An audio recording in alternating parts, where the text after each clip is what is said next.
নিজের ঘরে স্বামী সামলাইতে পারে না, সে অন্য।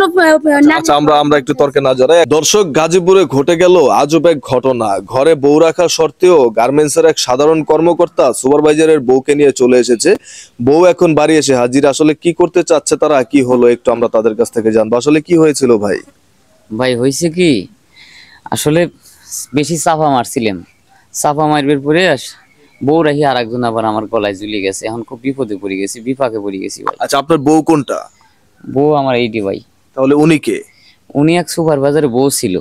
আমি আবার অন্য গার্মেন্টসে চাকরি করতাম। আমি কইছিলাম যে জিএম, এই গার্মেন্টসে তোমাকে ভালো একটা চাকরি দেবো। এভাবে আস্তে আস্তে সম্পর্ক হয়ে গেছে। সম্পর্ক হওয়ার পরে আমার ওই গার্মেন্টসে আমি আবার একটু লুচ্চামি করতাম, স্বভাবটা একটু খারাপ ছিল। চাকরিটাও চলে গেছে, আমিও গলায় চলে গেছে। এখন তো আমি খুব বিপদে পড়ে গেছি ভাই। আচ্ছা আপু, আমরা একটু আপনার কাছে জানি আসলে কি হয়েছিল, ঘটনাটা একটু বলেন তো আমাদেরকে। ঘটনা হয়েছিল কি, যে আমি একজন সুপারভাইজার ওয়াইফ ছিলাম। ও অন্য এক মানে সাবজেক্টে কাজ করতো, আমি আরেক সাবজেক্টে কাজ করতাম।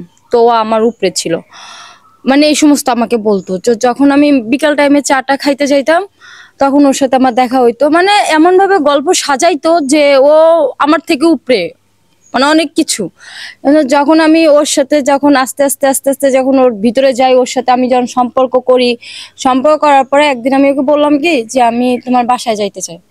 কারণ আমার বাসায় যাওয়া যাবে না, আমার বাসায় আমার ফ্যামিলিও তো প্রবলেম আছে। তো ওর ফ্রেন্ডদের কাছ থেকে ওর ঠিকানাটা আমি যখন নিলাম, নেওয়ার পর যখন ওর বাসায় আসলাম, দেখি ওর এই অবস্থা।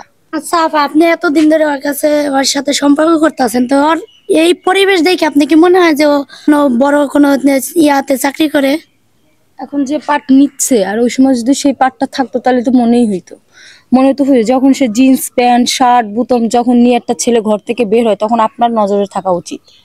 আমার নজরে থাকা উচিত, ঠিক আছে, ও তো চাকরির জন্য যায়। আমার ভাই ভালো একটা পজিশনে চাকরি করে, তার ইয়া নিয়া ও দিকে মনে করেন চাপা পিটাইতো। এটা হলো আপনার হাজবেন্ডের চাকরি, সেখানে যে সে লুচ্চামি করবো। আচ্ছা আচ্ছা, আমরা তর্কে না জড়াই। আসলে বিষয়টা হচ্ছে ভাই, মূলত আপনি ওইখানে কিসের জব করতেন, আর ওনাকে কি মিথ্যা কথা বলছিলেন আপনি? ভাই আমি আসলে যে ইনপুট ম্যান ছিলাম, ওই যে মানুষ যে প্রোডাকশন দিতেন ওইগুলি লেখালেখি করতাম। কিন্তু আমার যে সুমন্দি সম্পর্কে উনি জিএম, আপনার যে পাশে আপনার ওয়াইফ আছে, ওনার বড় ভাই? ওনার বড় ভাই। বড় ভাই বলতে আপন ভাইলে মামাতো ভাই। তো ওনার হলো আইডি কার্ড নিয়ে আমি একটু যে কম্পিউটারে গিয়ে ধরেন আমারটা বসায় দিছি। এটা আমার মনে করেন ছোটবেলার থেকে একটু দুষ্টামি করে এই চরিত্রটা আমার ছিল, বুঝছেন।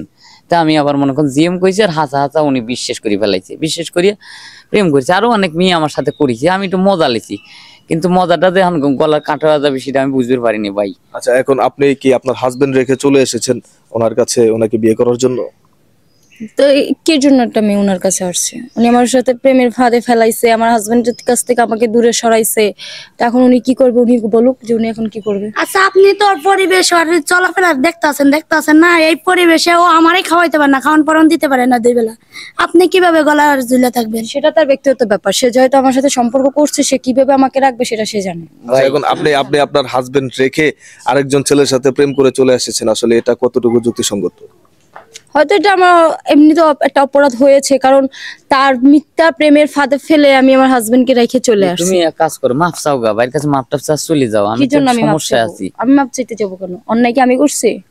অন্যায় তো আপনি করছেন। আপনি নিজের মুখে তো স্বীকার করছেন যে আপনি আরো মেয়েদের সাথে এমন করছেন। আচ্ছা ঠিক আছে, আচ্ছা, আপনার মনে হচ্ছে না যে হ্যাঁ আমার মনে হয়েছে যে ও নিজে ভুল করছে। ও একটা ছেলে মানুষ। মেয়ে মানুষ কিভাবে তার সংসার করতেছেন?